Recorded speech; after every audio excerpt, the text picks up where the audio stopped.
Hello, my self Shikha Mukati, assistant professor from Harda degree college. आज हम operating system subject देखेंगे, जिसमें हम इम्पॉर्टेंट क्वेश्चन जो भी हैं थ्रू आउट 5 यूनिट में वो पूरा कवर करेंगे। जस्ट एन ओवरव्यू, जिसमें सबसे पहले जो क्वेश्चन आता है, ऑपरेटिंग सिस्टम क्या है, what is operating system and it's component.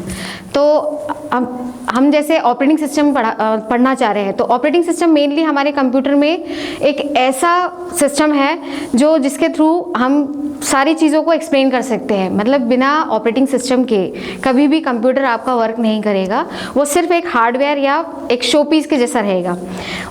कोई भी सिस्टम या कंप्यूटर सिस्टम जो भी है हमारा, उसमें ऑपरेटिंग सिस्टम की बहुत ज़्यादा आवश्यकता होती है। अब ऑपरेटिंग सिस्टम की मेन डेफिनेशन क्या होती है? It is the interface between user and hardware. ये क्यों कहा गया है? क्योंकि एक यूज़र मतलब जो काम करने वाला है और एक हार्डवेयर जो सिस्टम आपको दिख रहा है, फिजिकल डिवाइस, उनके बीच में एक इंटरफेस प्रोवाइड करना। मतलब अगर यूज़र कोई काम करना चाह रहा है तो उसके लिए उस हार्डवेयर के अंदर या उस डिवाइस के अंदर एक सिस्टम सॉफ्टवेयर होना चाहिए जिसके बेसिस पे वो काम कर सके। तो उसको हम ऑपरेटिंग सिस्टम बोलते हैं, जो कि यूज़र और हार्डवेयर के बीच एक इंटरफेस प्रोवाइड करता है।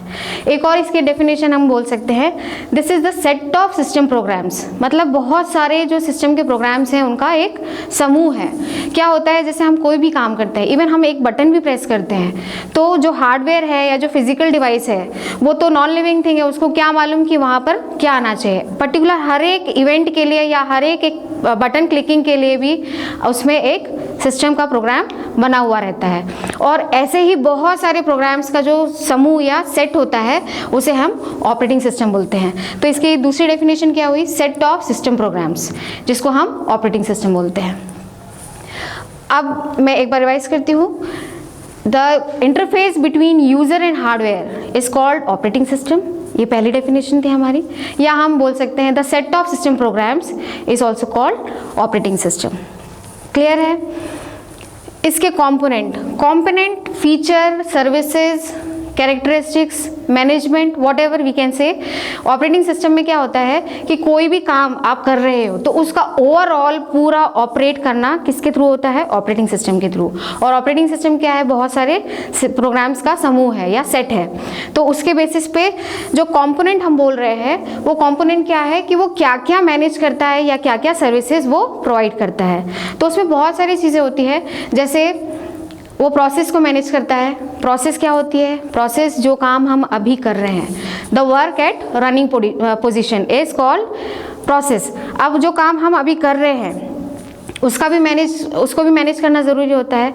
जो काम हम अभी कर रहे हैं, मतलब हमने कोई चीज़ ओपन की है और उसमें हम या तो कुछ लिख रहे हैं या उसको हम रीड कर रहे हैं या हम उसको प्रोसेस कर रहे हैं, तो वो क्या है? वो पर्टिकुलरली क्या है? प्रोसेस कहलाएगी। जो ओपन है, हम जिसमें काम अभी कर रहे हैं, तो वो प्रोसेस, उसका भी पूरा मैनेजमेंट ऑपरेटिंग सिस्टम के थ्रू होता है। तो उसको मैनेज करने के लिए कैसे कि प्रोसेस अगर आई है तो वो कहाँ रखी गई है, उसका वो अभी किस कंडीशन में है, और मेमोरी के अंदर उसको एग्जीक्यूशन के लिए भेजा गया है अगर मेन मेमोरी में, तो उसने कहाँ पर लोकेशन, मेमोरी की उसकी लोकेशन क्या है, उसने कितना साइज ऑक्यूपाई किया है, वो सारी जानकारी प्रोसेस की उसमें रहती है। नेक्स्ट आता है इसमें, second one is memory management. अब जब हम प्रोसेस की बात कर रहे हैं तो प्रोसेस क्या होती है? प्रोसेस हमारी जो काम हम अभी कर रहे हैं, अब हम जो काम कर रहे हैं वो भी कहीं रख कर करेंगे, तो जो काम अभी चल रहा है उसके लिए जो मेमोरी है उसका मैनेजमेंट मेमोरी मैनेजमेंट के अंतर्गत आएगा। ठीक है। अब मेमोरी मैनेजमेंट में क्या होता है? मेमोरी मैनेजमेंट में प्रोसेस को मेमोरी में कितनी जगह दी गई है, मेमोरी में और भी कितनी जगह खाली है जिसमें और प्रोसेसेस रख सकते हैं, कौन सी प्रोसेस को कहाँ रखना है जहाँ उसका size according to memory set हो सके, और उसकी लोकेशन क्या है प्रोसेस की, और प्रोसेस अगर पार्ट्स में डिवाइड है तो वो उसके जो भी कंटेंट हैं वो कहाँ कहाँ पर रखे गए हैं। तो वो पूरी मेमोरी के अंदर जो मैनेजमेंट होती है वो उस तरीके से मेमोरी मैनेजमेंट होती है, जिसमें प्रोसेस, रखी हुई प्रोसेस और फ्री स्पेस दोनों का मैनेजमेंट होता है। अब यहाँ पर पहला हमने देखा प्रोसेस मैनेजमेंट, दूसरा मेमोरी मैनेजमेंट, तीसरा आता है हमारा फाइल मैनेजमेंट। फाइल मैनेजमेंट क्या होता है? फाइल मैनेजमेंट वो जब भी हम कोई काम फाइनली सेव कर देते हैं तो किस में कन्वर्ट हो जाती है? फाइल में हो जाती है। अभी वो फाइल को मैनेज करना, फाइल को मैनेज करना कैसे कि वो फाइल किस टाइप की है, कहाँ रखी गई है, उसको किस एप्लीकेशन के अंदर रखना है, वो सिस्टम की फ़ाइल है या यूज़र की फ़ाइल है, उसके टाइप क्या है, अगर सिस्टम फाइल है तो सिस्टम फाइल में उसकी टाइप क्या है, अगर यूज़र फाइल है तो उसमें वो लैंग्वेज की फ़ाइल है या डॉक्यूमेंट की फ़ाइल है या इमेज फाइल है, वॉटेवर, वो पूरी फाइल की जानकारी, उसमें फाइल के अंदर कितने कंटेंट रखे हैं, कितने GB KB जितने कंटेंट रखे, वो हिडन फाइल है कि नहीं, प्रोटेक्टेड है कि नहीं, पूरी सारी जानकारी फाइल मैनेजमेंट के अंदर पर्टिकुलर फाइल की होती है। उसके साथ आता है डिस्क मैनेजमेंट। अब जैसे हमने बोला था प्रोसेस, जो काम चल रहा है वो कहाँ रहता है, मेमोरी के अंदर, तो हम प्रोसेस को मेन मेमोरी के से रिलेट कर रहे थे। अभी फाइल को हम डिस्क से रिलेट करेंगे, क्योंकि फाइल जब सेव होती है तो कहाँ रखी जाती है, डिस्क के अंदर, कोई भी सेकेंडरी मेमोरी के अंदर। तो अब डिस्क को मैनेज करना है हमको, तो डिस्क में क्या होगा कि डिस्क में फाइल किस जगह पे रखी हुई है, उसको किस तरीके से एक्सेस किया जाएगा, उसकी लोकेशन क्या है, उसमें कितनी जगह खाली है जहां हम कोई भी और दूसरी फाइल रख सकते हैं, फाइल को टुकड़ों में रखा गया है या पूरी की पूरी फाइल एक साथ रखी गई है, उसमें कितनी स्पेस खाली है जहां पर हम दूसरी फाइल्स को और रख सकते हैं। तो पूरा मैनेजमेंट सेकेंडरी मेमोरी का जो फाइल से रिलेटेड है उसका डिस्क मैनेजमेंट के अंदर आता है। क्लियर? फिर आता है हमारा नेक्स्ट डिवाइस मैनेजमेंट।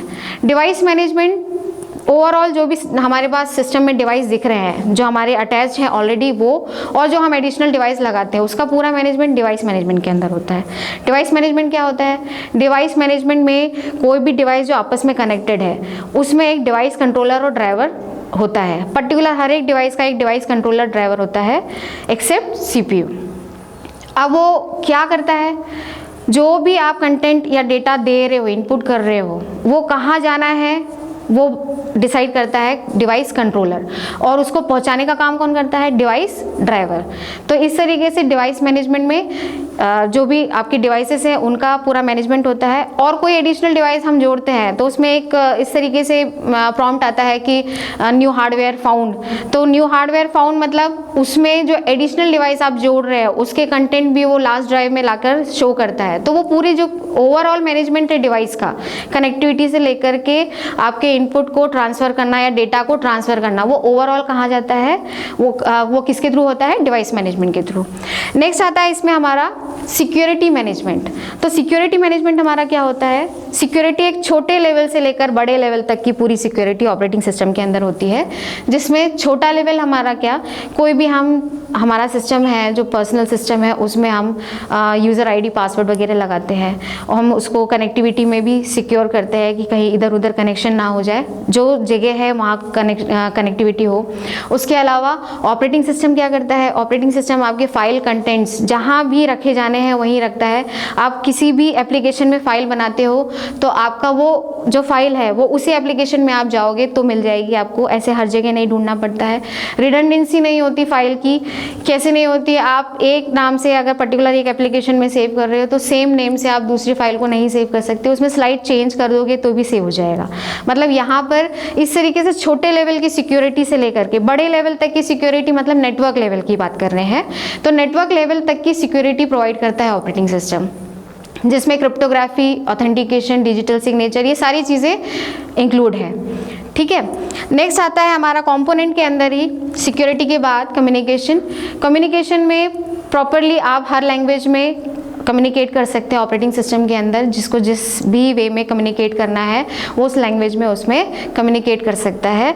यूज़र और हार्डवेयर के बीच जो भी है वो पर्टिकुलरली लैंग्वेज के बेसिस पे भी कम्युनिकेशन हो सकता है। नेक्स्ट आता है हमारा इंफॉर्मेशन मैनेजमेंट। जो भी ऑटोमेटिक अपडेट्स होती हैं वो इंफॉर्मेशन मैनेजमेंट के अंदर होती हैं। जैसे हम एग्जाम्पल ले सकते हैं, डेट, टाइम, कैलेंडर जो हमारा रहता है उसमें इस तरीके की कोई भी चीज़ होती है वो ऑटोमेटिक जो अपडेट होती है वो इंफॉर्मेशन मैनेजमेंट के अंदर ऑपरेटिंग सिस्टम करता है। तो हमने अभी कंपोनेंट देखे, कौन कौन से देखे, process management, memory management, file management, disc management, security management, information management और कम्युनिकेशन मैनेजमेंट। तो ये हमारा ऑपरेटिंग सिस्टम और उसके कंपोनेंट हुए। नेक्स्ट है हमारा सिस्टम कॉल। सिस्टम कॉल क्या होता है, what is system call? System call वो होता है जब भी हम कोई भी अपना यूज़र जो भी है अपना कोई भी डेटा देता है एग्जीक्यूट करने के लिए, प्रोसेस करने के लिए कंप्यूटर को, तो उसमें ऑपरेटिंग सिस्टम में जो प्रोग्राम्स रखे हैं वो कहाँ रखे जाते हैं, कर्नल के अंदर। ऑपरेटिंग सिस्टम या सिस्टम के प्रोग्राम्स हमेशा कर्नल के अंदर रखे जाते हैं, जिसमें यूज़र का कोई लेना देना नहीं होता, वो कर्नल में अलग ही सेव होते हैं। तो उसमें सिस्टम कॉल का मेन काम क्या होता है कि वो जो भी यूज़र उसको कमांड दे रहा है करने के लिए, उसका एक प्रोग्राम कर्नल के अंदर रखा है जिसको ऑपरेटिंग सिस्टम एग्जीक्यूट करता है और फिर आउटपुट आपको देता है। जैसे एक एग्जांपल लेते हैं हम, कॉपी।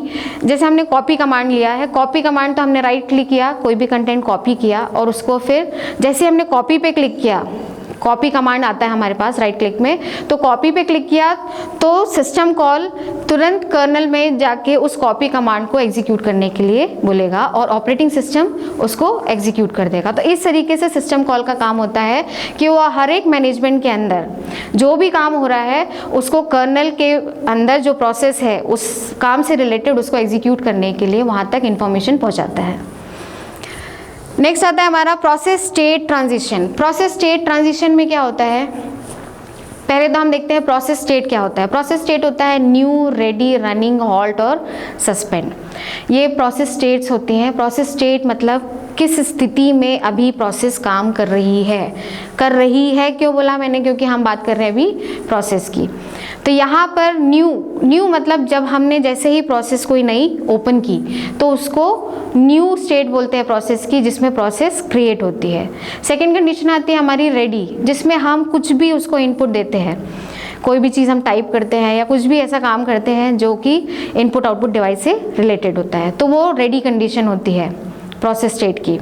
फिर नेक्स्ट आता है रनिंग। रनिंग मतलब जब भी हम उसको कंपाइल करते हैं, एग्जीक्यूट करते हैं, तो वो रनिंग कंडीशन होती है, क्योंकि जब भी हम कोई डेटा देते हैं तो उसमें हम कोई ना कोई कमांड या इंस्ट्रक्शन को एग्जीक्यूट करवाते हैं, तो वो चीज़ किस में आती है, किस स्टेट में आती है, रनिंग स्टेट में आती है प्रोसेस की। नेक्स्ट आता है हमारा सस्पेंड। सस्पेंड मतलब हम थोड़ी देर के लिए उसको एग्जीक्यूशन से बाहर निकालते हैं। कैसे, जैसे हम कोई भी प्रोग्राम लिख रहे हैं, प्रोग्राम में हमारे पास में हमने उसको रन किया और रन करने में हमारे पास एरर आई, तो एरर को ठीक करने के लिए हम उससे बाहर आते हैं, उसको ठीक करते हैं और वापस से फिर एग्जीक्यूट करते हैं। तो वो उस समय थोड़ी देर के लिए सीपीयू से सस्पेंड हुई है, मतलब प्रोसेस जो एग्जीक्यूट हो रही थी वो थोड़ी देर के लिए इनपुट आउटपुट के काम के लिए सस्पेंड हुई है। तो वो कंडीशन क्या होती है, सस्पेंड स्टेट होती है उस पर्टिकुलर प्रोसेस की। फिर नेक्स्ट होता है हॉल्ट। हॉल्ट मतलब कंप्लीशन ऑफ प्रोसेस, मतलब जहाँ प्रोसेस कंप्लीट हो चुकी है, बस आपको इनपुट देके आउटपुट मिलेगा। जैसे हम प्रोग्राम की ही बात कर रहे थे, एग्जीक्यूट हो गया है वो पूरा, उसके बाद बस आपको एक इनपुट देना है और आपको आउटपुट उस पर्टिकुलर प्रोग्राम का जनरेट करके वो दे देता है। तो that is completion of process. तो हमने जो स्टेट्स पढ़ी कौन कौन सी थी, न्यू, रेडी, रनिंग, हॉल्ट और सस्पेंड, 5 स्टेट पढ़ी, जिनका ट्रांजिशन मतलब वो किस तरीके से फ्लो होती है। सबसे पहले हमारी कंडीशन आती है न्यू, जिसमें प्रोसेस क्रिएट होती है। दूसरा हमारे पास कंडीशन आती है रेडी, नेक्स्ट कंडीशन उसकी जिसमें हम इनपुट आउटपुट उसको देते हैं। फिर तीसरी हमारी कंडीशन आती है रनिंग, जिसमें हम उसको एग्जीक्यूट करते हैं। और फिर फाइनली हमारी आती है हॉल्ट, जिसमें हम उसको टर्मिनेट या कंप्लीट करते हैं। बीच में हमारी एक स्टेट आती है सस्पेंड।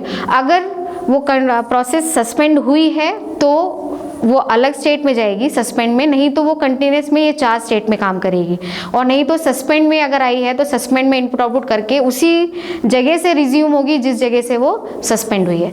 तो ये होता है हमारा प्रोसेस स्टेट ट्रांजिशन। नेक्स्ट है पीसीबी, प्रोसेस कंट्रोल ब्लॉक।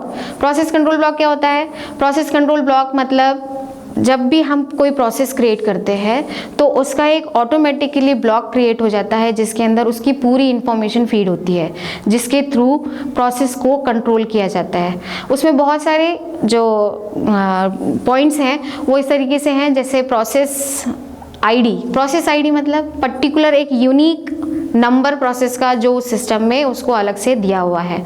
जिस तरीके से स्टूडेंट का एनरोलमेंट नंबर होता है वैसे ही यहाँ प्रोसेस का आईडी कहा जाता है, प्रोसेस आईडी। वो एक उस प्रोसेस कंट्रोल ब्लॉक में आ जाता है सबसे पहले। उसके बाद उसकी स्टेट आती है। स्टेट मतलब वो किस कंडीशन में अभी काम कर रहा है, न्यू में, रेडी, रनिंग, हॉल्ट या सस्पेंड में है। फिर उसके बाद CPU मैनेजमेंट। CPU मैनेजमेंट मतलब उसको एग्जीक्यूशन के लिए किस तरीके से भेजा गया है, CPU शेड्यूलिंग के बेसिस पे किस तरीके से उसको भेजा गया है एग्जीक्यूशन के लिए, तो वो CPU मैनेजमेंट के अंदर आता है। Memory management. मेमोरी मैनेजमेंट मतलब मेमोरी में उसने कहाँ पर किस लोकेशन में उस प्रोसेस को रखा गया है और उसने कितनी स्पेस ले रखी है, वो पूरी मेमोरी मैनेजमेंट के अंदर। फिर आता है प्रोग्राम काउंटर। प्रोग्राम काउंटर मतलब उस प्रोसेस में लगने वाली अगली इंस्ट्रक्शन कौन सी है, वो प्रोग्राम काउंटर में रखी जाती है, जो कि PCB में भी बताई जाती है। फिर अकाउंटिंग इंफॉर्मेशन मतलब वो प्रोसेस कब आई, कितनी देर उसने काम किया और कितने टाइम उसने लेकर कंप्लीट किया, तो वो किस में आता है, अकाउंटिंग इंफॉर्मेशन में। फिर आता है इनपुट आउटपुट बाउंड तो और CPU बाउंड। तो इनपुट आउटपुट बाउंड में क्या होता है, कितनी बार उसने इनपुट आउटपुट डिवाइस से अपना काम किया है, और CPU बाउंड मतलब कितनी बार उसने CPU में काम किया है। तो पूरी जानकारी किस में आती है, प्रोसेस कंट्रोल ब्लॉक या PCB में, जो कि यहाँ पर प्रोसेस के लिए पूरी इंफॉर्मेशन अगर जहाँ सेव होती है वो उस पर्टिकुलर इस ब्लॉक में होती है। Next is CPU scheduling algorithms. CPU scheduling algorithms मतलब CPU शेड्यूलिंग क्या होती है, जब भी हम प्रोसेस को एग्जीक्यूशन के लिए भेजते हैं तो प्रोसेस किस तरीके से एग्जीक्यूट हो रही है या किस तरीके से उसको भेजा जा रहा है एग्जीक्यूशन के लिए। एक सिस्टम में अगर हमने 4 प्रोसेस एग्जीक्यूशन के लिए भेजना है तो वो अलग अलग तरीक़ों से लेती है, अलग अलग ऑपरेटिंग सिस्टम है। किसी में वो पहले जो प्रोसेस आई उसी को एग्जीक्यूट करेगी, किसी में वो छोटी प्रोसेस को देखकर पहले एग्जीक्यूट करेगी, किसी में वो टाइम लिमिट दे देगी कि इतनी देर एक प्रोसेस को, इतनी देर एक प्रोसेस को, इस तरीके से। तो और किसी को प्रायोरिटी दे देगी कि पहले इसकी ज़रूरत है तो इसको एग्जीक्यूट करना है। तो यहाँ पर उसी तरीके से शेड्यूलिंग एल्गोरिथम्स काम करते हैं CPU के अंदर, जिसमें प्रोसेस को एग्जीक्यूट किया जाता है। वो एल्गोरिथम्स हैं फर्स्ट कम फर्स्ट सर्व, जिसमें पहले जो प्रोसेस है उसी को पहले एग्जीक्यूट किया जाएगा। दूसरा होता है हमारा SJF, shortest job first. Shortest job first मतलब जो छोटी प्रोसेस है उसको पहले एग्जीक्यूट करेंगे। फिर तीसरा आता है हमारा राउंड रॉबिन। राउंड रॉबिन में क्या होता है, राउंड रॉबिन में टाइम स्लाइस या टाइम क्वांटम दे दिया जाता है, जिसके अकॉर्डिंग प्रोसेस उतनी देर काम करके निकल जाएगी, भले ही वो कंप्लीट हुई है या नहीं।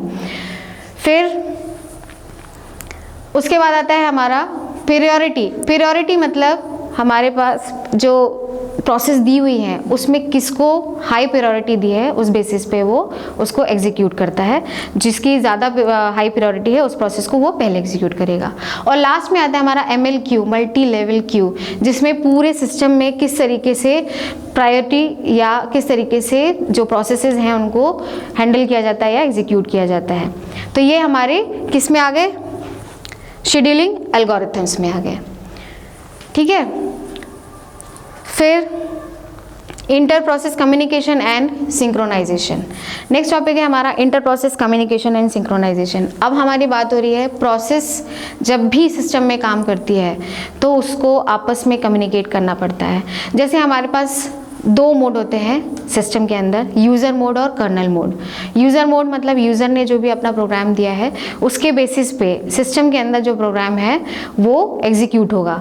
तो उसमें भी एक प्रोसेस हमारी है, एक प्रोसेस सिस्टम की है, तो उनके बीच आपस में कम्युनिकेशन और सिंक्रोनाइजेशन होना ज़रूरी है। तो यहाँ पर inter process communication and synchronization क्या हुआ, वही बात हुई कि जब भी 2 प्रोसेसेस या 2 से ज़्यादा प्रोसेसेस एक साथ काम कर रही हैं तो उनके बीच inter process communication and synchronization होना ज़रूरी होता है। यहाँ पर एक प्रॉब्लम आती है म्यूचुअल एक्सक्लूजन की।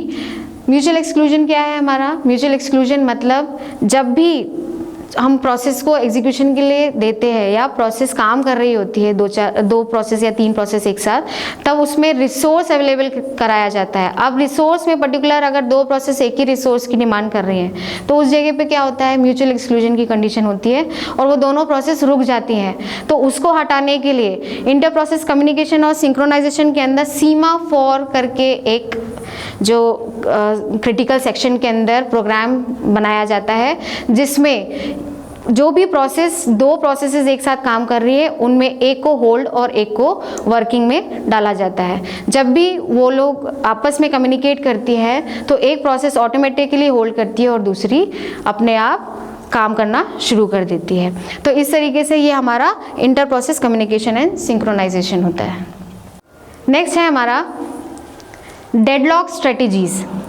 अभी तक हमने इंटर प्रोसेस कम्युनिकेशन तक देखा प्रोसेस मैनेजमेंट के अंतर्गत। अब डेडलॉक स्ट्रेटजीज में क्या आता है, कोई भी प्रोसेस जब काम कर रही होती है और वो किसी कारण से रुक जाती है काम करना, तो उस कंडीशन को डेडलॉक बोलते हैं।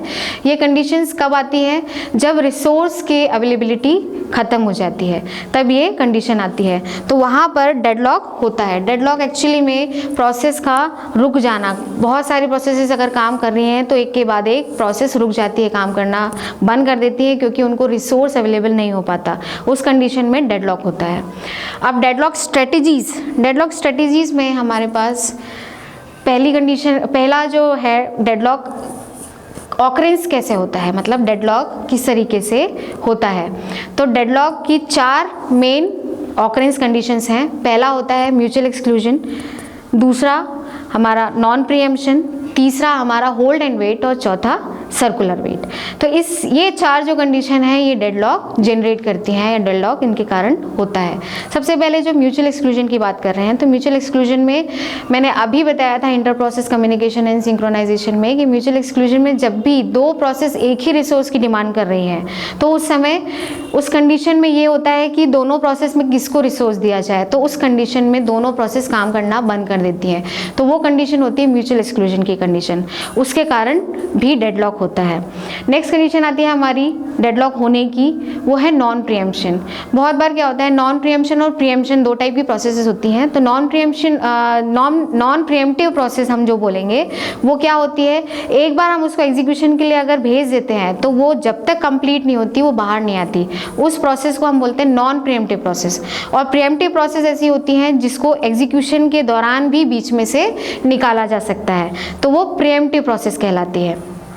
अब जो डेडलॉक की कंडीशन नॉन प्रीएम्पशन के अकॉर्डिंग होती है वो किस तरीके से होती है, प्रोसेस को हम जब भी एग्जीक्यूशन के लिए भेजते हैं तो उसको जितनी भी अवेलेबल रिसोर्सेज हैं वो दे दिए जाते हैं जो कि उसको उस एग्जीक्यूट होने के लिए ज़रूरत होती है, जिस भी रिसोर्सेज की उसको एग्जीक्यूट होने के लिए ज़रूरत होती है। तो वहाँ पर वो काम अभी एक ही रिसोर्स से कर रही होगी, एग्जीक्यूशन उसका अभी जो हो रहा है वो एक ही रिसोर्स के थ्रू हो रहा होगा, लेकिन वो और भी जो भी रिसोर्सेज हैं उनको अपने पास रख कर रखी है, लेकिन वो बाहर नहीं निकाल सकते क्योंकि वो नॉन प्रीएम्प्टिव प्रोसेस है और वो एग्जीक्यूशन में एक बार गई तो उसको हम बाहर नहीं ले सकते, और उसके पास जो रिसोर्सेज हैं वो भी उसी के पास रहेंगे, दूसरे प्रोसेस को अवेलेबल नहीं हो सकते। बाकी की सारी जो प्रोसेसेस हैं वो रिसोर्सेज के लिए फिर वेट करती हैं। उस कंडीशन में सारी प्रोसेसेस काम करना बंद कर देती हैं, तो उस कंडीशन में क्या होता है, डेडलॉक हो जाता है, क्योंकि प्रोसेसेस काम करना जहां बंद होती हैं वो कंडीशन क्या कहलाती है, हमारी डेडलॉक की कंडीशन। फिर तीसरी कंडीशन आती है हमारी होल्ड एंड वेट। बहुत सारे ऑपरेटिंग सिस्टम में होल्ड एंड वेट की कंडीशन इसलिए आती है क्योंकि दो प्रोसेसेस जो रिसोर्सेज के रिक्वेस्ट कर रही हैं उनके पास ऑलरेडी एक रिसोर्स होता है जो वो रिलीज़ नहीं करती हैं और दूसरे के रिसोर्स के लिए वो बैठी होती हैं, वेट कर रही होती है। तो एक रिसोर्स को उसने होल्ड कर रखा है और दूसरे को वो दूसरे के लिए वेट कर रही है। तो इस कंडीशन में, होल्ड एंड वेट की कंडीशन में, कोई भी प्रोसेस काम नहीं कर पाती क्योंकि एक के लिए वो वेट कर रही होती है, दूसरे प्रोसेस के रिसोर्स को वो होल्ड करके रखती है, तो दोनों को ही वो रिसोर्स अवेलेबल नहीं हो पाता। उस कंडीशन में डेडलॉक होता है क्योंकि दोनों ही काम करना बंद कर देती हैं। फिर तीसरी कंडीशन हमारी डेडलॉक होने की, चौथी कंडीशन हमारी डेडलॉक होने की सर्कुलर वेट। सर्कुलर वेट मतलब अगर 4 प्रोसेसेस काम कर रही हैं तो पहली प्रोसेस को जो रिसोर्स चाहिए वो सेकंड वाली के पास है, सेकंड वाली को जो रिसोर्स चाहिए वो थर्ड वाली के पास है, थर्ड वाली को चाहिए वो फोर्थ वाली के पास है, और फोर्थ वाली को चाहिए वो फर्स्ट वाली के पास। इस तरीके से रिसोर्स आपस में सर्कुलरली वेट कर रही है, किसके लिए, प्रोसेस सर्कुलरली वेट कर रही है किसके लिए, जो एक के बाद एक उनके रिसोर्सेज लेकर या होल्ड करके रखी हुई है। तो यहाँ पर भी डेडलॉक होता है क्योंकि सारी प्रोसेसेस एक दूसरे के रिसोर्सेज के लिए वेट कर रही होती है और उनको अवेलेबल नहीं हो पाता। होता, तो इस कंडीशन में भी डेडलॉक होता है। तो हमने डेडलॉक की जो पहला पार्ट देखा वो था हमारा डेडलॉक ऑकरेंस या डेडलॉक की कंडीशन जिसमें डेडलॉक हो सकता है, वो 4 थी: mutual exclusion, non preemption, hold and wait और सर्कुलर वेट। नेक्स्ट स्ट्रेटेजी में आता है हमारा डेडलॉक डिटेक्शन और रिकवरी। डेडलॉक डिटेक्शन क्या होता है? डेडलॉक कहाँ हो रहा है, किस जगह पे हो रहा है, किस प्रोसेस के कारण हो रहा है, वो डिटेक्ट करना या पता लगाना। और रिकवरी मतलब फिर उसको रिकवर करने के लिए किन प्रोसेसेस को। अभी हमने देखा डेडलॉक किस तरीके से होता है, उसकी कंडीशंस क्या है जिससे डेडलॉक होता है। हमने डेडलॉक ऑकरेंस जो देखा था उसमें 4 कंडीशन थी हमारे पास: mutual exclusion, hold and wait, non preemption और सर्कुलर वेट। ये 4 कंडीशन जो होती हैं इसके कारण डेडलॉक होता है। अब नेक्स्ट जो इसकी स्ट्रेटेजी है वो हम देखेंगे कि डेडलॉक डिटेक्शन और रिकवरी। मतलब डिटेक्शन मतलब डेडलॉक कहाँ हो रहा है और कैसे हो रहा है उसका पता लगाना, वो क्या होता है डिटेक्शन। किसी भी चीज़ को डिटेक्ट करना क्या कहलाता है? डिटेक्शन। और हम डेडलॉक की बात कर रहे हैं तो यहाँ डेडलॉक डिटेक्शन मतलब किस जगह पे डेडलॉक हो रहा है ये डिटेक्ट करना। तो उसके लिए हमको रिसोर्स एलोकेशन ग्राफ की ज़रूरत पड़ती है जिसमें वो कंडीशन शो करता है कि किस कंडीशन के कारण डेडलॉक हो रहा है। जो हमने पहले की 4 कंडीशन पढ़ी थी उनमें से कोई भी एक कंडीशन उस जगह पे उस समय हो रही होती है जिसके कारण डेडलॉक हो रहा होता है। तो रिसोर्स एलोकेशन ग्राफ से हम पता लगाते हैं। और उसके बाद जो रिकवरी होती है, डेडलॉक रिकवरी, वो जब भी डेडलॉक पता लग जाता है उसके बाद हम उसको रिकवर करते हैं। तो किस तरीके से करते हैं? जब भी प्रोसेस जहाँ पर रिसोर्सेज की डिमांड कर रही है और वहाँ पर उनको नहीं मिल पा रहा है, तो वो कंडीशन हमारी 4 कंडीशन में जो हमने पढ़ी थी उसके बेसिस पे हो रही थी, वहाँ पर डेडलॉक डिटेक्ट किया और उस जगह पे जो प्रोसेस वहाँ पर प्रॉब्लम क्रिएट कर रही है या जिस प्रोसेस के कारण हमारा डेडलॉक हो रहा है उस प्रोसेस को हम किल करते जाते हैं। जैसे हमारे पास 4 प्रोसेसेस हैं और वहाँ पर कोई ऐसी कंडीशन आ रही है डेडलॉक होने की, तो उसमें हम ये देखेंगे कि सबसे ज़्यादा किस प्रोसेस के कारण वहाँ पर प्रॉब्लम है, तो उस जगह पे जो है हम उस प्रोसेस को किल करेंगे या हटा देंगे। तो उसके थ्रू उसके कारण क्या हो रहा है? रिसोर्स फ्री हो रहे हैं, रिलीज हो रहे हैं और वो रिसोर्सेज जो बाकी प्रोसेस को ज़रूरत है वो उनको मिल पा रहे हैं। तो इस तरीके से हम डेडलॉक को रिकवर करते हैं। तो हमने 3 चीज़ें देखी है अभी: डेडलॉक की कंडीशंस, किस तरीके से डेडलॉक हो रहा है, फिर उसको डिटेक्ट करना मतलब कहाँ हो रहा है, वो रिसोर्स एलोकेशन ग्राफ के थ्रू हम डिटेक्ट करते हैं उसको, और उसके बाद रिकवर। तो रिकवर किस तरीके से करते हैं? हमको रिसोर्स एलोकेशन ग्राफ में पता चल जाता है कि प्रोसेस कौन सी प्रोसेस जो है जो डेडलॉक जनरेट करने में ज़्यादा प्रॉब्लम दे रही है, तो वहाँ पर डेडलॉक हटाने के लिए हम उस प्रोसेस को किल करते जाते हैं। जो भी प्रोसेस वहाँ पर प्रॉब्लम कर रही है उसको हम किल करते जाते हैं, तो वो क्या कहलाएगी? डेडलॉक रिकवरी कहलाएगी। इसके बाद नेक्स्ट जो इसकी स्ट्रैटेजी आती है डेडलॉक कि अवॉइडेंस। डेडलॉक अवॉइड करना मतलब जो भी चीज़ें हो रही हैं उसको हमको जनरली अवॉइड करना है। तो अवॉइड कैसे करते हैं हम कोई भी चीज़ होने से?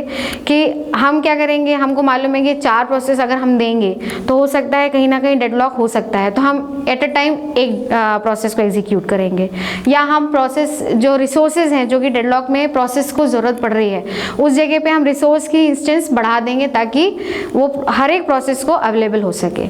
तो यहाँ पर क्या हो रहा है? अवॉइडेंस इस तरीके से हम बताते हैं। फिर लास्ट वाला जो है डेडलॉक प्रिवेंशन।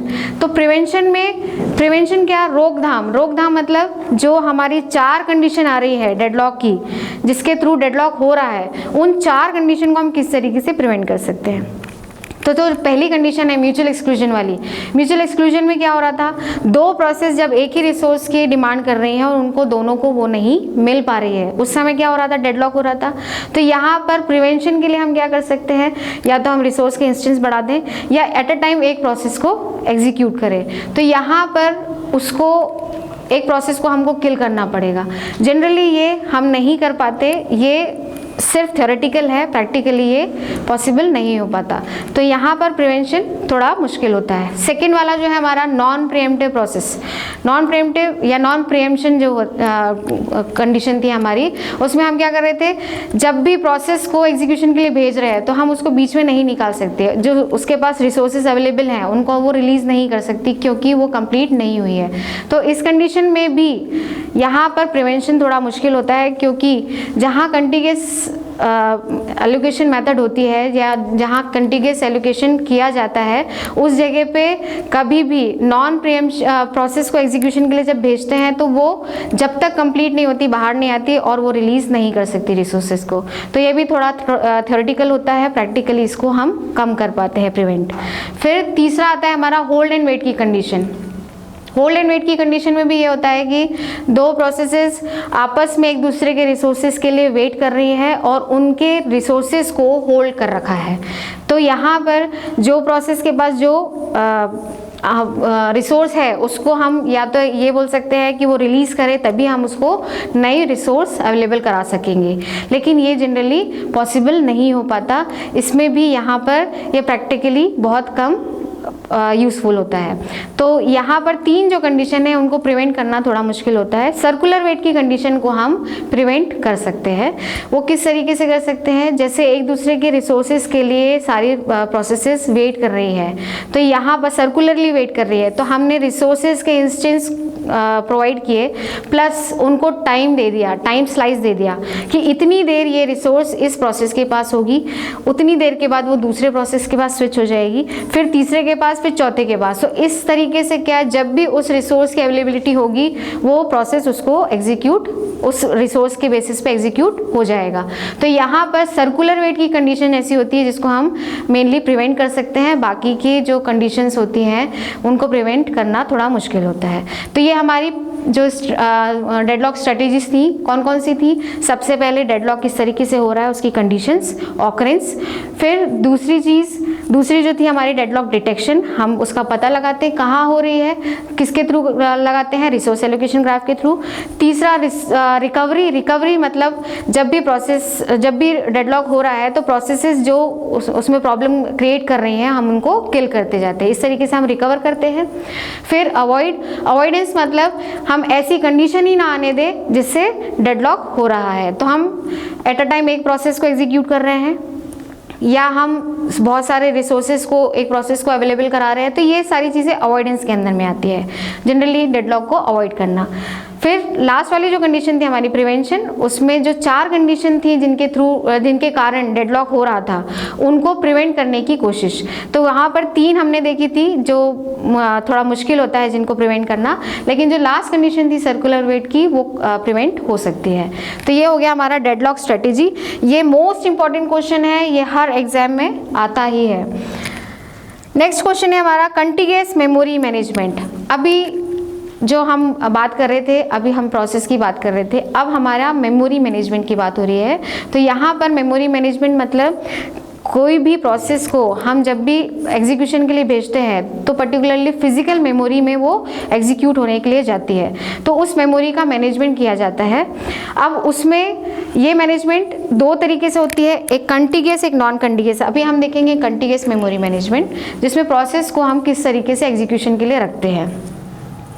अब जब हम रख रहे हैं प्रोसेस को तो कंटिग्यूअस मेमोरी मैनेजमेंट में किस तरीके से होगा, उसके मेमोरी एलोकेशन किस तरीके से होगी। कंटिग्यूअस में हम प्रोसेस को पूरी की पूरी एक साथ रखेंगे। सबसे पहले जो उसके पॉइंट है, हम प्रोसेस को एक साथ पूरा का पूरा रखेंगे एग्जीक्यूशन के लिए, उसको विभाजित नहीं करेंगे या उसको पार्ट्स में डिवाइड नहीं करेंगे। दूसरी चीज़, जब भी प्रोसेस को हम एक साथ रखेंगे तो वो पूरी की पूरी कॉन्सिक्यूटिव मेमोरी लोकेशन को ऑक्यूपाई करेगी, ठीक है। फिर तीसरी जो कंडीशन है, तीसरे जो पॉइंट है इसका कंटिग्यूअस मेमोरी एलोकेशन मेथड का, कि जब तक प्रोसेस पूरी तरीके से कंप्लीट नहीं होगी वो बाहर नहीं आएगी। तो कंटिग्यूअस मेमोरी एलोकेशन में हम क्या करते हैं, प्रोसेस को पूरी की पूरी एक साथ एग्जीक्यूशन के लिए रखते हैं, उसको टुकड़ों में विभाजित नहीं किया जाता। दूसरा पॉइंट हमारा था कि मेमोरी में वो एक साथ ही पूरी लोकेशन को ऑक्यूपाई करती है, और तीसरा कि जब तक वो पूरी कंप्लीट नहीं होती बाहर नहीं आती। अब ये कंटिग्यूअस मेमोरी एलोकेशन कैसे किया जाता है ये बताया मैंने। उसके टाइप्स, कंटिग्यूअस मेमोरी एलोकेशन में 3 टाइप होते हैं। पहला होता है आपका सिंगल प्रोसेसर, जो कि बहुत पहले उपयोग में लाया जाता था, जिसमें बहुत बड़े मशीन में, या जो हम फर्स्ट जनरेशन सेकेंड जनरेशन की बात करें वैक्यूम ट्यूब की, तो उसमें जब भी हम इस तरीके से प्रोसेस को रखते थे तो एट अ टाइम एक प्रोसेस या सिंगल प्रोसेस को रखा जाता था, ठीक है। तो वहाँ पर क्या होता था, मेमोरी का बहुत ज़्यादा वेस्टेज होता था। अगर हमारे पास में कोई मेमोरी है जो जिसका साइज़ 100 है और हम उसको उसमें सिर्फ एक 20 साइज़ वाली प्रोसेस को रख रहे हैं, तो वहाँ पर क्या हो रहा है, हमारा जो मेमोरी है वो वेस्ट हो रहा है, क्योंकि हम एट अ टाइम एक ही प्रोसेस को रखते हैं। तो उसको थोड़ा सा चेंज करने के लिए अपडेट किया गया और पार्टीशन एलोकेशन मेथड लाया गया। पार्टीशन एलोकेशन मेथड 2 टाइप से होती है, एक स्टैटिक और एक डायनेमिक। स्टैटिक एलोकेशन मेथड क्या होती है, जिसमें मेमोरी को बराबर हिस्सों में डिवाइड किया जाता है, मेमोरी को, ना कि प्रोसेस की बात कर रहे हैं हम। प्रोसेस कंटीग्यूअस में कभी भी डिवाइड नहीं होता। मेमोरी को पार्ट्स में इक्वल साइज में डिवाइड किया गया। अब इक्वल साइज मतलब सब पूरे जो हिस्से हैं मेमोरी के वो बराबर साइज के होंगे। तो कोई प्रोसेस बड़ी भी होती है, कोई छोटी, और कोई उस साइज के बराबर भी होती है। बड़ी प्रोसेस उसमें हम रख नहीं सकते, छोटी प्रोसेस में जगह जो बच रही है वो वेस्ट होती है, क्योंकि वो एक जो जगह दी हुई है, एक हिस्सा जो दिया हुआ है सिर्फ एक ही प्रोसेस के लिए, उसके अंदर दूसरी नहीं आ सकती। तो बाकी का जो उसका पार्ट है वो वेस्ट हो रहा है, और अगर बराबर साइज की है तो एग्जीक्यूट हो जाएगी। तो यहाँ पर क्या हो रहा है, आंतरिक रूप से इसमें कहीं ना कहीं मेमोरी का कोई हिस्सा क्या हो रहा है, वेस्ट हो रहा है। इंटरनली कोई मेमोरी। अब कंटीग्यूअस में हमारा सेकंड जो पार्ट है, पहला हमने देखा सिंगल प्रोसेस, अभी एक बार में सिंगल प्रोसेस को ही वो एग्जीक्यूट कर रहा था। उससे क्या हो रहा था कि मेमोरी में जितनी जगह है जिसमें प्रोसेस को रखकर एग्जीक्यूट कर सकते हैं वो वेस्ट हो रही थी। सेकंड पार्ट है हमारा पार्टीशन, मतलब सेकंड जो कंटीग्यूअस में टाइप है, क्योंकि सिंगल प्रोसेस में जो मेमोरी वेस्ट हो रही थी उसको थोड़ा सा कम करने के लिए पार्टीशन मेमोरी एलोकेशन मेथड लेकर आए, जिसमें 2 टाइप से पार्टीशन किया गया, स्टैटिक और डायनामिक। स्टैटिक में क्या किया था हमने, स्टैटिक में जब भी हमारा जो भी प्रोसेस है उसको हमको एग्जीक्यूशन के लिए रखना है, तो हमने पूरी मेमोरी को ही इक्वल साइज में डिवाइड कर दिया, फिक्स साइज में डिवाइड कर दिया। अब जब मेमोरी फिक्स साइज में डिवाइड हुई, यहाँ पर हम कंटीग्यूअस की बात कर रहे हैं इसलिए प्रोसेस को डिवाइड नहीं करेंगे, हम मेमोरी को करेंगे। तो मेमोरी में जो फिक्स साइज में डिवाइड हुआ, तो उसमें प्रोसेस जो हमारी छोटी है वो हम उसमें रख सकते हैं, या उसके बराबर के जो साइज़ हमने डिवाइड किया उसके बराबर के प्रोसेस को हम रख सकते हैं। लेकिन अगर बड़ी प्रोसेस है तो वो उसमें नहीं आ सकती, क्योंकि मेमोरी को इक्वल साइज में डिवाइड किया है, तो हो सकता है उस साइज से बड़ी अगर कोई प्रोसेस आ रही हो तो हम उसको नहीं रख सकते उसमें। यहाँ ये एक ड्रॉबैक था। दूसरा, जब भी प्रोसेस छोटी हम उसमें रख रहे हैं तो बाकी का जो हिस्सा उसमें जो मेमोरी का साइज बच रहा था वो वेस्ट हो रहा है। तो यहाँ पर क्या हो रहा है, यहाँ पर इंटरनल मेमोरी का वेस्टेज हो रहा है, तो जिसको हम बोलते हैं इंटरनल फ्रेगमेंटेशन। फिर हमने डायनेमिक किया। डायनेमिक में ऑपरेटिंग सिस्टम में किस तरीके से डिवाइड किया प्रोसेस को, मेमोरी को, जैसे ही प्रोसेस आ रही है, जिस साइज़ की प्रोसेस आ रही है उसको वैसे के वैसे ही मेमोरी में रखती जा रही है। तो उसमें मेमोरी अभी फ़िलहाल में किस तरीके से डिवाइड हो रही है, जैसे प्रोसेस का साइज़, जो भी प्रोसेस आ रही है अपने साइज़ को लेती जा रही है। अब वो प्रोसेस अगर बाहर जाती है तो वो उतनी स्पेस छोड़ जाती है।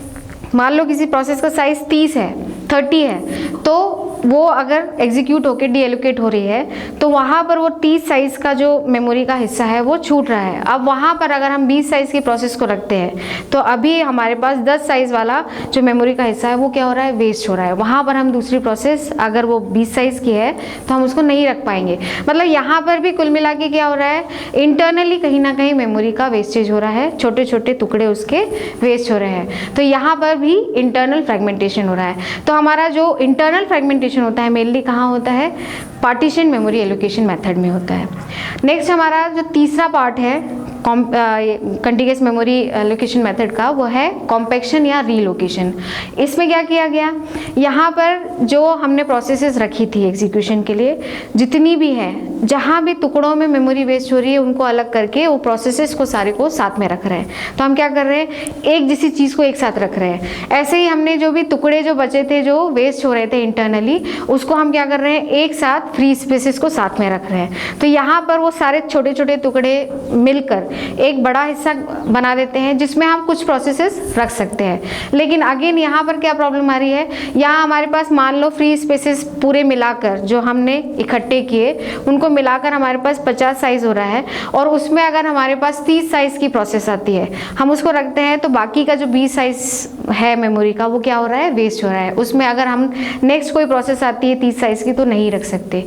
अगेन यहाँ पर क्या हो रहा है, मेमोरी का कहीं ना कहीं पार्ट वेस्ट हो रहा है। तो वो वो पार्ट बाहरी रूप से हो रहा है या एक्सटर्नली वेस्ट हो रहा है। तो यहाँ पर क्या हो रहा है कॉम्पैक्शन के अंदर, यहाँ पर जो हमारा एक्सटर्नली वेस्ट हो रहा है उसको हम बोलेंगे एक्सटर्नल फ्रेगमेंटेशन। तो हमारे इंटरनल किस में हो रहा था, पार्टीशन में, और एक्सटर्नल किस में हो रहा था, हमारा कॉम्पैक्शन या रीलोकेशन में। हमने कॉम्पैक्शन या रीलोकेशन क्यों बोला है? रीलोकेशन मतलब हम एक जैसी चीज़ को उसकी जगह बदलकर एक साथ रख रहे हैं, और कॉम्पैक्शन मतलब एक जैसी चीज़ को एक साथ रख रहे हैं। तो यहाँ पर रीलोकेट कर रहे हैं उनकी पोजीशंस और एक जैसी चीज़ को साथ में रख रहे हैं, इसलिए हमने रीलोकेशन और कॉम्पैक्शन कहा। तो ये कंटीगस के 3 टाइप थे, सिंगल प्रोसेस, पार्टीशन जिसमें 2 टाइप थे, स्टैटिक और डायनेमिक, और तीसरा था हमारा रीलोकेशन, कॉम्पैक्शन। अब हमारे पास आता है नॉन कंटीगस मेमोरी मैनेजमेंट। कंटीगस में हमने देखा था कि यहाँ पर प्रोसेस को हम पूरी की पूरी एक साथ भेज रहे थे एग्जीक्यूशन के लिए। नॉन कंटीगस में क्या होगा, प्रोसेस को हम पार्ट्स में डिवाइड करेंगे, प्रोसेस को हम हिस्सों में विभाजित करेंगे, और वो प्रोसेस किसी भी तरीके से हम विभाजित कर सकते हैं, या तो हम बराबर हिस्सों में विभाजित कर सकते हैं या फिर लॉजिकली या तर्कतापूर्ण हम उसको विभाजित कर सकते हैं। दूसरा हमने देखा था कंटीगस में कि प्रोसेस एक साथ पूरी मेमोरी लोकेशन ले रही है, तो वो ऑब्वियस है कि जब भी हम प्रोसेस को पूरा एक साथ रखेंगे तो वो एक साथ ही पूरी मेमोरी की जगह लेगी। यहाँ पर जो हमने पार्ट्स डिवाइड किए नॉन कंटीगस में, जो हमने प्रोसेस के पार्ट्स डिवाइड किए, उसको हम छोटी कोई सी भी जो मेमोरी में जगह बची है वहाँ पर उनके हिस्सों को रखकर एग्जीक्यूट कर सकते हैं।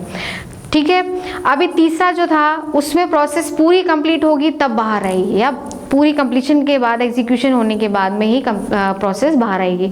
यहाँ पर हम कुछ हिस्सों को एग्जीक्यूट कर सकते हैं और कुछ बाहर भी रख सकते हैं। तो यहाँ पर ऐसा ज़रूरी नहीं है कि पूरी की पूरी प्रोसेस हमारी एक साथ ही जाएगी, वो टुकड़ों में है, इसलिए जहाँ पर जिस भी हिस्से की ज़रूरत उस समय एग्जीक्यूट करने की हम कर सकते हैं रखकर। तो ये हमारा नॉन कंटीगस मेमोरी एलोकेशन मेथड या मेमोरी मैनेजमेंट था, जिसमें अगेन यहाँ पर 3 टाइप आते हैं। पहला होता है पेजिंग, दूसरा होता है सेगमेंटेशन, और तीसरा होता है वर्चुअल मेमोरी कॉन्सेप्ट। पेजिंग, अब यहाँ पर पेजिंग कॉन्सेप्ट में हम प्रोसेस की बात करें, कंटीगस में क्या होता है, हम प्रोसेस को विभाजित करते हैं, तो पेजिंग में प्रोसेस को बराबर हिस्सों में विभाजित किया जाता है या फिक्स साइज में डिवाइड किया जाता है। तो यहाँ पर प्रोसेस जब हम फिक्स साइज में डिवाइड करेंगे तो पर्टिकुलर एक पार्ट को हम क्या बोलेंगे, एक हिस्से को हम क्या बोलेंगे, पेज। तो पेजिंग के अंदर प्रोसेस को फिक्स साइज में डिवाइड किया जाता है और हर एक हिस्से को हम पेज बोलते हैं, इसलिए यहाँ पर पेजिंग कॉन्सेप्ट यूज होता है।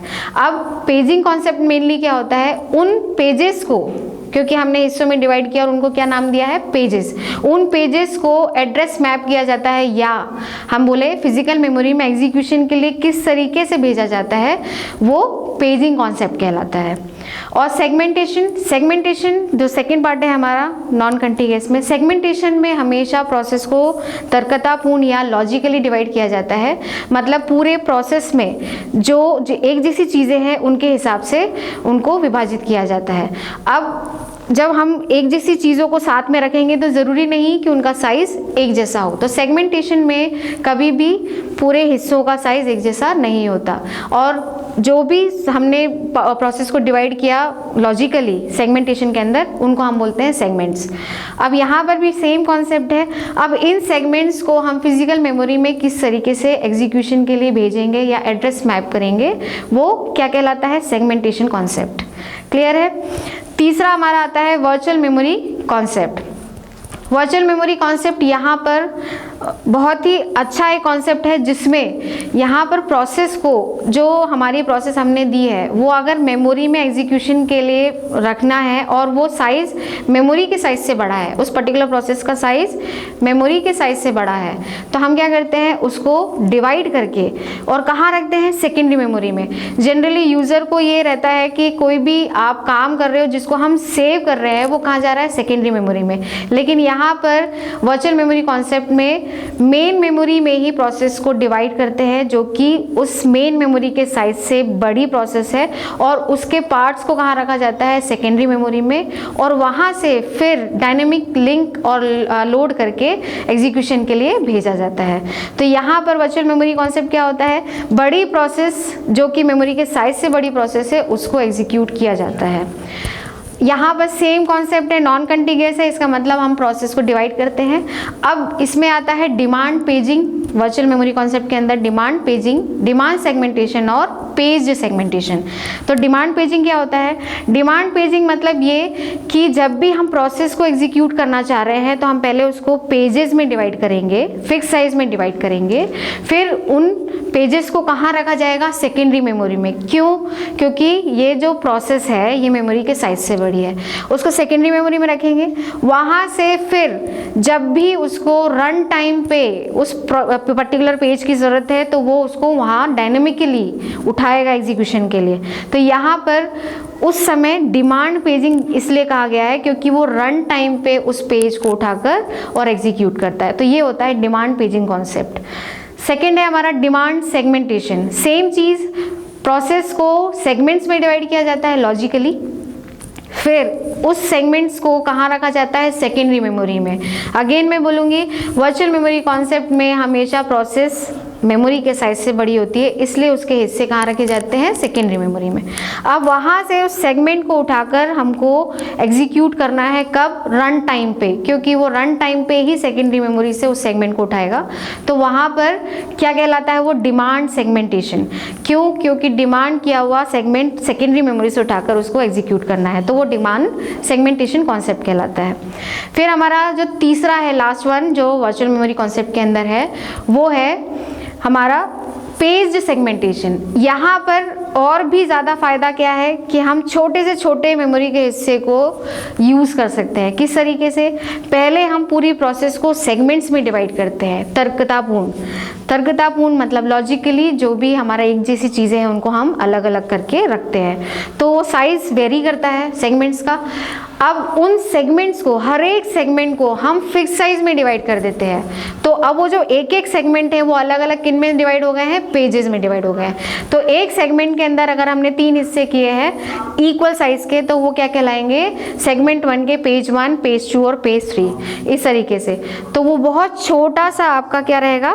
एक पेज होगा जो कि उस प्रोसेस में छोटा सा एक हिस्सा होगा, जिसको हम मेमोरी के बहुत छोटे हिस्से में भी रखकर एग्जीक्यूट कर सकते हैं। तो अब यहाँ पर क्या कॉन्सेप्ट आएगा? यहाँ पर पेजिंग का ही कॉन्सेप्ट एड्रेस मैपिंग के लिए आएगा, क्योंकि हमने पहले सेगमेंट में फिर पेज में उसको कन्वर्ट किया है। पेज में जो छोटा हिस्सा है वो क्या कहलाएगा? पेज कहलाएगा। उस पेज को हमको एड्रेस मैप करके एग्जीक्यूट करना है। तो यहाँ पर छोटे छोटे मेमोरी के जो टुकड़ा है जो वेस्ट हो रहा है उसको यूज़ किया जा सकता है एग्जीक्यूशन के लिए। तो यहाँ पर हमने देखा नॉन कंटिग्यूअस मेमोरी मैनेजमेंट। अब आता है हमारा इंटरनल एक्सटर्नल फ्रेगमेंटेशन, जो अभी मैंने जस्ट बताया था कि कंटिग्यूअस मेमोरी एलोकेशन मेथड के अंदर इंटरनल और एक्सटर्नल फ्रेगमेंटेशंस होते हैं। इंटरनल फ्रेगमेंटेशन मैंने बताया था पार्टीशन के अंदर होता है। पार्टीशन मेमोरी एलोकेशन मेथड में 2 टाइप मैंने बताए थे, स्टैटिक एंड डायनामिक। स्टैटिक में और डायनामिक में दोनों में इंटरनल फ्रेगमेंटेशन कैसे होता है? स्टैटिक में मेमोरी फिक्स साइज में डिवाइड होती है, उसमें बड़ी प्रोसेस को हम रख नहीं सकते, छोटी प्रोसेस के अंदर छोटे छोटे टुकड़े यहाँ पर वेस्ट होते हैं, तो वो इंटरनल फ्रेगमेंटेशन हुआ। सेकेंड जो डायनेमिक है हमारा, डायनेमिक में हम प्रोसेस को उसी के साइज के अकॉर्डिंग रखते हैं, लेकिन जब भी वो डीएलोकेट होती है, एग्जीक्यूट होकर बाहर निकलती है, तो वो जो हिस्सा छोड़ के जाती है उसमें जो दूसरी प्रोसेस आती है वो अगर उस साइज से छोटी है तो अगेन इंटरनली वहाँ पर वेस्ट हो रहा है। जो प्रोसेस है, जो हिस्सा है मेमोरी का, वो वेस्ट हो रहा है। तो यहाँ पर क्या हो रहा है? इंटरनल फ्रेगमेंटेशन अगेन हो रहा है। तो यहाँ पर इंटरनल फ्रेगमेंटेशन हमने देखा पार्टीशन मेमोरी एलोकेशन मेथड के अंदर। अब एक्सटर्नल फ्रेगमेंटेशन मैंने बताया था, लास्ट वाला जो था हमारा रिलोकेशन कॉम्पैक्शन कंटिग्यूअस के अंदर, उसमें मैंने बताया था कि हम एक जैसी चीज़ों को एक साथ रखते हैं, जो प्रोसेस चल रही है उनको एक साथ, और जो फ्री स्पेस है उठा के हम सारे एक साथ रख देते हैं। वहाँ हम प्रोसेस रखते हैं और दूसरे एग्जीक्यूशन के लिए, लेकिन अगर वो उस फ्री स्पेस के साइज के अकॉर्डिंग छोटी है तो बाहरी रूप से उसमें फिर से टुकड़ा वेस्ट होता है मेमोरी का, तो उसको हम बोलते हैं एक्सटर्नल फ्रेगमेंटेशन। क्लियर है? ये हो गया हमारा इंटरनल और एक्सटर्नल फ्रेगमेंटेशन। नेक्स्ट हमारा क्वेश्चन है page fault and page replacement algorithm. Page fault क्या होता है? जब भी प्रोसेस को हम एग्जीक्यूट करने के लिए पेजेस में डिवाइड करते हैं, तो उन पेजेस को हम एग्जीक्यूशन के लिए भेजते हैं और वो पेज किसी कारणवश एग्जीक्यूट नहीं हो पाते, तो वो जो पेज भेजे गए हैं जो रेडी क्यू में थे वो कहाँ चले जाते हैं, पेज फॉल्ट में चले जाते हैं। मतलब वो जो पेज फॉल्ट हुआ है वो पर्टिकुलरली पेज एग्जीक्यूट ना होने के कारण हुआ है। अब उनको पेज फॉल्ट को एग्जीक्यूट करने के लिए हम पेज रिप्लेसमेंट एल्गोरिथम्स का यूज़ करते हैं। पेज रिप्लेसमेंट एक्चुअली में होता क्या है, पेज रिप्लेसमेंट कोई भी जो पेज एग्जीक्यूट हो रहा है अगर वो बहुत लंबे समय तक उसका कोई काम नहीं है, या वो बहुत पहले उपयोग में लाया गया था, या फिर वो मेमोरी में सबसे पहले आया था, उसको हम हटा कर क्या करते हैं, पेज फॉल्ट के किसी भी पेज को रखकर एग्जीक्यूट कर सकते हैं। तो ये 3 एल्गोरिथम के बेसिस पे हम करते हैं। पहला होता है हमारा फर्स्ट कम फर्स्ट सर्व, जो मेमोरी में सबसे पहले पेज आया है उसको हम हटाकर पेज फॉल्ट के पेज को रखकर एग्जीक्यूट कर सकते हैं। दूसरा हमारा है LRU, least recently use.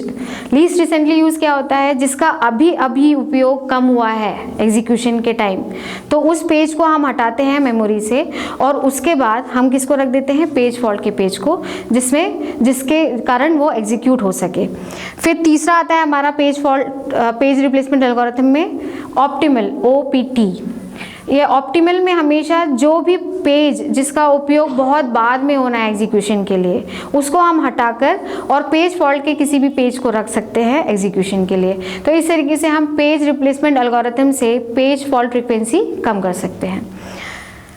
Next है हमारा फाइल मैनेजमेंट। फाइल मैनेजमेंट के अंदर फाइल को किस तरीके से मैनेज किया जाता है, तो सबसे पहले फाइल क्या होती है, फाइल कॉन्सेप्ट। फाइल मतलब जो भी हमने काम किया है उसको जब हम सेव करते हैं तो फाइल के रूप में सेव होती है, भले ही वो डॉक्यूमेंटेशन वाली फाइल हो या डेटाबेस की फाइल हो या फिर प्रोग्रामिंग फाइल हो, किसी तरीके की भी फाइल हो, उसको हम फाइल कॉन्सेप्ट के अंदर बताते हैं। नेक्स्ट है हमारा फाइल एट्रीब्यूट। फाइल एट्रीब्यूट क्या होता है हमारा, फाइल एट्रीब्यूट मतलब फाइल की प्रॉपर्टी। फाइल एट्रीब्यूट में पहले तो फाइल किसने क्रिएट की, उसका नाम क्या है, वो किस टाइप की फाइल है, उसकी मेमोरी में लोकेशन क्या है और उसके जो कंटेंट है वो पॉइंटर के बेसिस पे कहाँ कहाँ रखे गए हैं वो बताता है फाइल एट्रीब्यूट के अंदर। और लास्टली प्रोटेक्शन उसमें यूज़ किया गया है या नहीं, ये फाइल एट्रीब्यूट के अंदर बताया जाता है। Next is file type.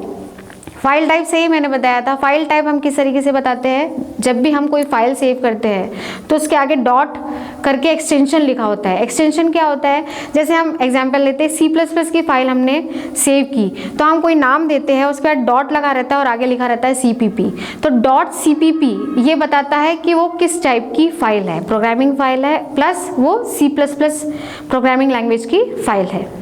इसी तरीके से अगर हम MS वर्ड की किसी फाइल को सेव कर रहे हैं तो हम उसमें क्या लिखते हैं, कोई नाम .doc, तो .doc से हमको समझ में आता है कि ये वर्ड की किसी डॉक्यूमेंटेशन वाली फाइल है। तो इस तरीके से हम फाइल टाइप बता सकते हैं। ऐसे सिस्टम फाइल भी होता है .sys करके यूज़ कर सकते हैं, लाइब्रेरी फंक्शन की फाइल .lib करके यूज़ कर सकते हैं। इस तरीके से हम फाइल टाइप शो करते हैं डॉट एक्सटेंशन के साथ। नेक्स्ट है हमारा फाइल एक्सेस मेथड। हमारे फाइल को एक्सेस करने के लिए 3 मेथड होते हैं, एक सीक्वेंशियल, एक रैंडम एक्सेस होता है और एक इंडेक्स सीक्वेंशियल होता है। सीक्वेंशियल क्या होता है, सीक्वेंशियल हमेशा जब भी कोई फाइल हम सीक्वेंस में एक्सेस कर रहे हैं तो वो सीक्वेंशियल मेथड होता है। रैंडम मतलब डायरेक्टली हम उस फाइल में चले जाते हैं, हम एक के बाद एक ना फैच करते हुए डायरेक्टली उस फाइल में जाते हैं, तो वो random access file accessing method होता है। और लास्ट होता है इंडेक्स सीक्वेंशियल। पहले हम रैंडमली उस पर्टिकुलर इंडेक्स पे जाते हैं, उस पर्टिकुलर जगह पे जाते हैं जहाँ वो फाइल रखी है, कोई डायरेक्टरी हो या किसी भी तरीके, जैसे हमारे बुक में फ्रंट इंडेक्स रहता है उसी तरीके से किसी पर्टिकुलर यूनिट में जाते हैं और फिर वहाँ से हम फैच करते हैं सीक्वेंस में उस पर्टिकुलर फाइल को उसके नाम से। तो यहाँ पर ये क्या कहलाता है, इंडेक्स सीक्वेंशियल। तो तीन टाइप की एक्सेस मेथड होती है, sequential access method, random access method और इंडेक्स सीक्वेंशियल एक्सेस मेथड। ये हो गया हमारा फाइल मैनेजमेंट। नेक्स्ट है डायरेक्टरी स्ट्रक्चर। डायरेक्टरी स्ट्रक्चर हमेशा जो डायरेक्टरी होती है वो अलग अलग टाइप के डायरेक्टरी स्ट्रक्चर ऑपरेटिंग सिस्टम के अंदर होती है। किसी में सिंगल लेवल होता है जिसमें सिर्फ एक डायरेक्टरी और बाकी सारी फाइल्स होती हैं। किसी में 2 लेवल डायरेक्टरी स्ट्रक्चर होता है जिसमें एक डायरेक्टरी के अंदर सब डायरेक्टरीज होती हैं और फिर सारी सब डायरेक्टरीज के अंदर फाइल्स होती हैं। किसी में ट्री लेवल होता है। ट्री लेवल मतलब हिरारिकल स्ट्रक्चर होता है जिसमें डायरेक्टरी के अंदर सब डायरेक्टरी, उसके अंदर फाइल्स भी हो सकती है और भी सब डायरेक्टरीज हो सकती हैं और उसके अंदर फाइल्स भी हो सकते हैं। तो एक हिरारिकल स्ट्रक्चर ट्री लेवल में। एसाइक्लिक ग्राफ डायरेक्टरी जिसमें एक ही कंटेंट अलग अलग जगह पे होता है, वो सेम कंटेंट आपको पूरे ट्री में कहीं ना कहीं रिपीटेडली डायरेक्टरी के फॉर्म में या फाइल के फॉर्म में दिखता है। एसाइक्लिक ग्राफ के बाद आता है graph cyclic graph. Cyclic graph में क्या होता है, जब भी हम एक बार ट्रेवर्सिंग में उस फाइल को रीड करते हैं तो हम नेक्स्ट जब भी उसको ट्रेवर्स कर रहे होते हैं नेक्स्ट पार्ट को, तो उसमें अगर वो कंटेंट रिपीट होता है तो वो उसको स्किप करता है। इससे एक्सेस टाइम कम हो जाता है। तो यहाँ पर हमने डायरेक्टरी स्ट्रक्चर के अंदर देखा single level, 2 level, tree level, acyclic और साइक्लिक ग्राफ। फिर हमारा आता है disk allocation method.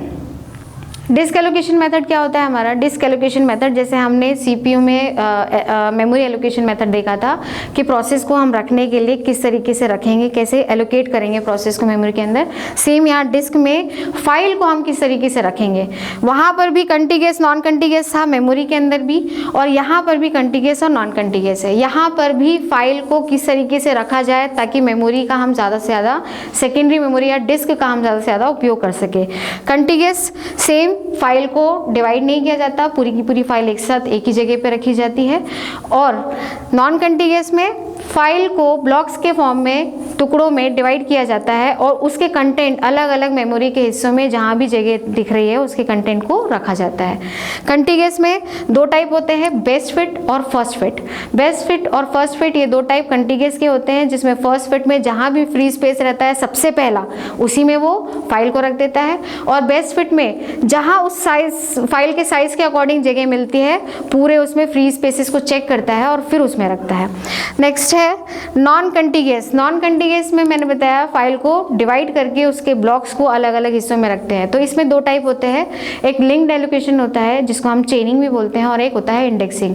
Linked allocation में हमेशा जहाँ भी हमने फाइल के कंटेंट रखे हैं वो उसको पॉइंटर से लिंक करता है। जैसे हम लिंक लिस्ट पढ़ते हैं तो नोड को पॉइंटर से लिंक करते हैं, उसी तरीके से फाइल के कंटेंट को लिंक करते हैं।